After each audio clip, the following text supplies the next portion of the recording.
História da Redenção, capítulo 40. Pedro liberto da prisão.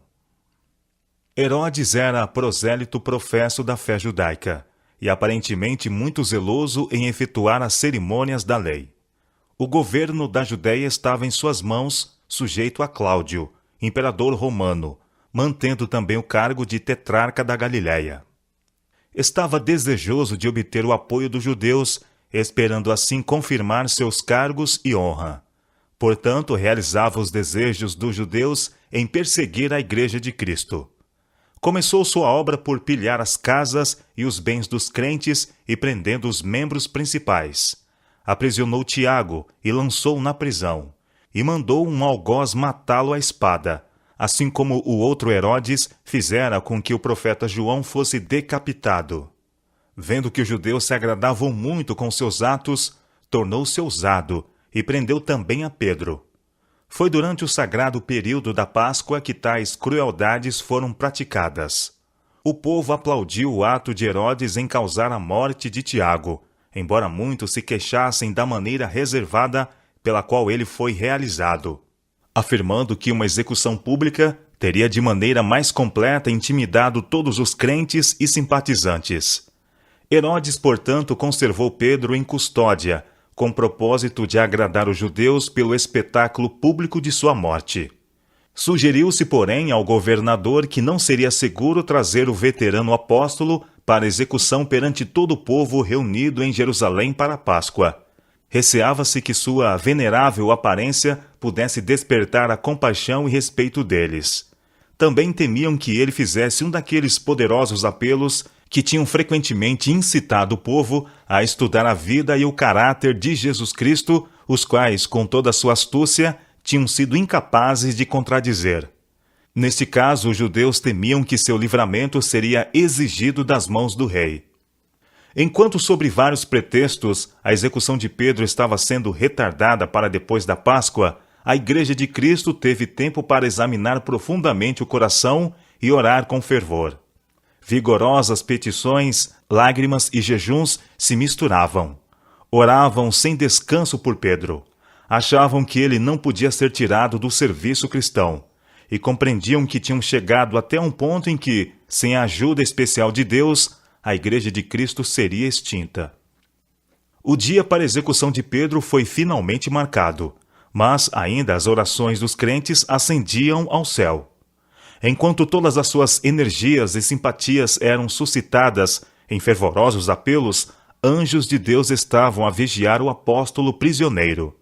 Os extremos do homem são a oportunidade de Deus. Pedro foi colocado entre dois soldados, ligado por duas correntes, cada uma presa ao pulso de um dos guardas. Não podia por isso mover-se sem o seu conhecimento.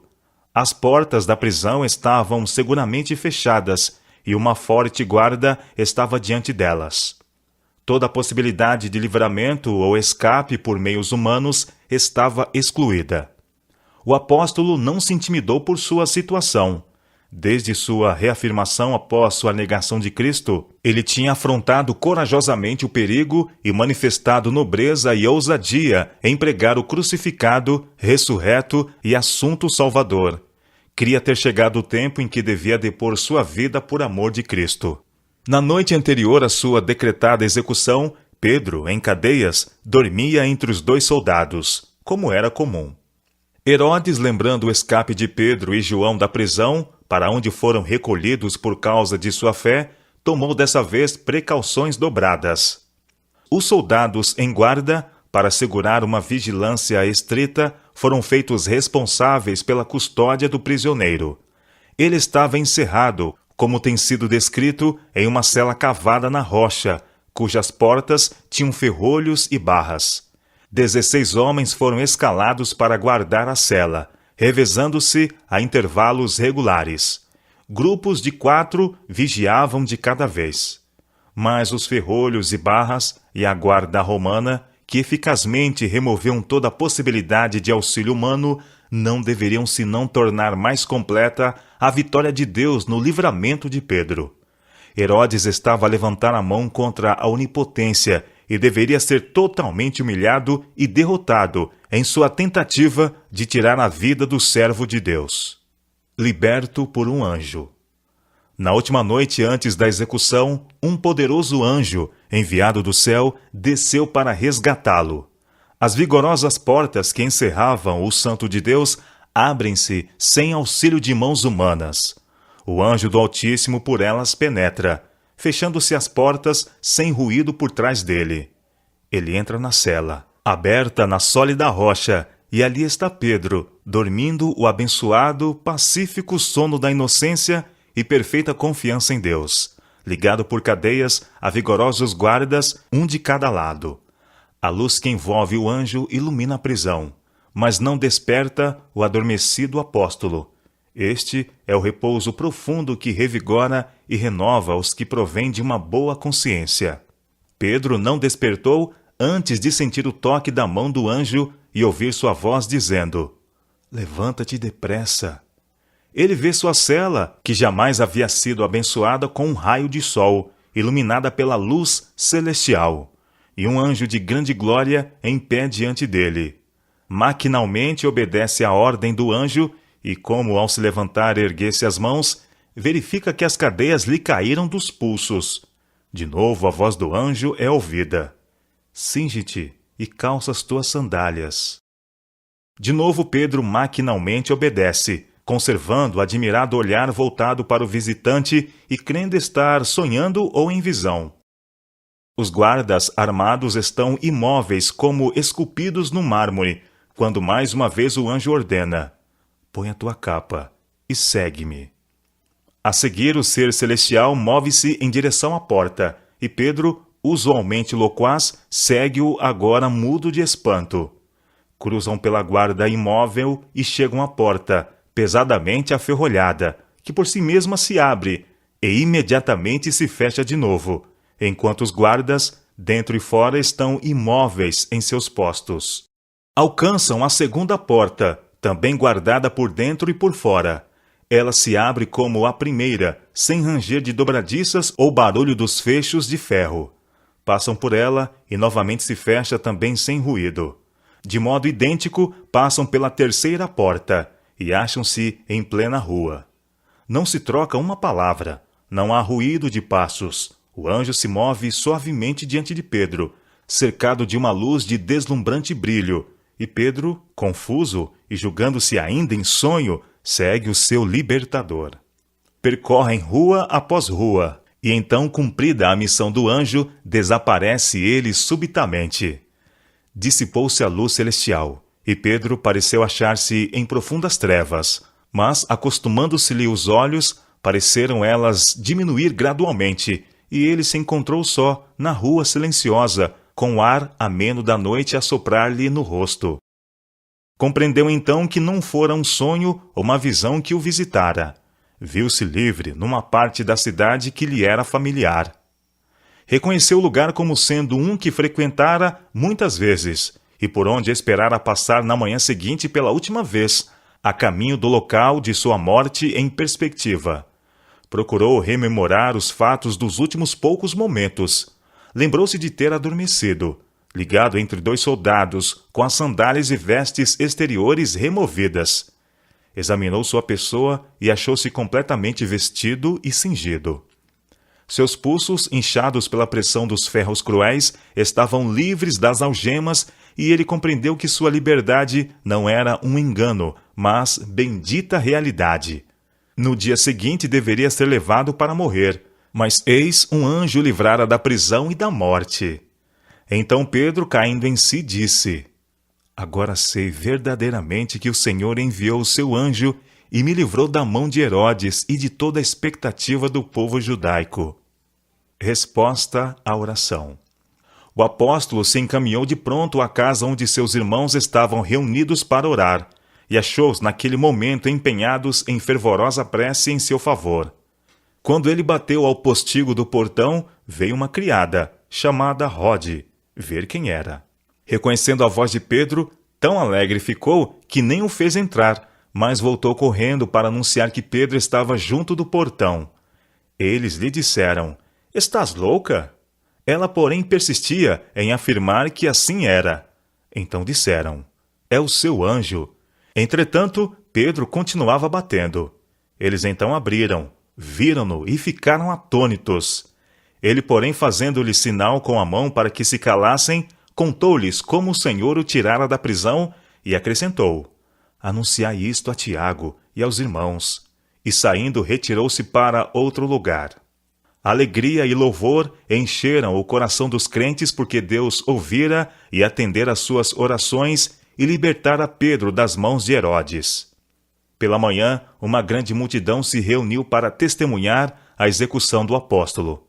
Herodes enviou oficiais à prisão para buscarem a Pedro, que devia ser trazido com grande aparato de guardas e armas, não apenas para se evitar possível fuga, como também para intimidar os simpatizantes e exibir seu próprio poder.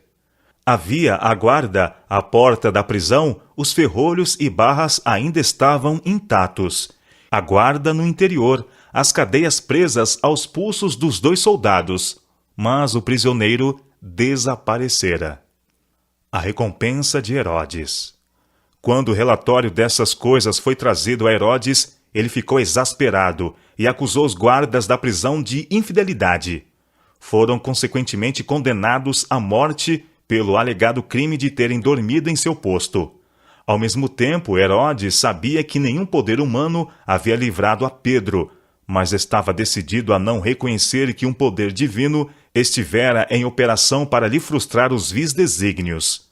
Não se humilharia dessa maneira e colocou-se em ousado desafio a Deus. Não muito tempo depois do livramento de Pedro da prisão, Herodes desceu da Judéia a Cesareia e ali se deteve. Fez uma grande festa, destinada a provocar admiração e aplausos do povo. Tal festa foi assistida pelos amantes do prazer de todas as regiões e houve muita glutonaria e bebedice. Herodes fez uma suntuosa aparição diante do povo, vestido em roupas em que rebrilhavam prata e ouro, os raios do sol refletindo em suas luminosas dobras, deslumbravam os olhos dos que o contemplavam. Com grande pompa e cerimônia, ergueu-se perante a multidão e dirigiu-lhe um eloquente discurso. A majestade de sua aparência e a força de sua linguagem bem escolhida dominaram a assembleia com poderosa influência. Estando já seus sentidos pervertidos pelo comer e beber, ficaram deslumbrados pela resplandecente ornamentação de Herodes e encantados pelo seu porte e oratória. E possuídos de selvagem entusiasmo, cumulavam-no de lisonja, proclamando-o um deus, declarando que nenhum mortal podia apresentar igual aparência ou possuir tão impressionante eloquência de linguagem. Declararam mais que, conquanto o houvessem sempre respeitado como governador, dali em diante o adorariam como a um deus. Herodes sabia que não merecia nenhum dos louvores e homenagens. Todavia não censurou a idolatria do povo, aceitando-a como se lhe fosse devida. O fulgor do orgulho satisfeito era visível em sua face quando ouviu a exclamação: é voz de um Deus e não de homem.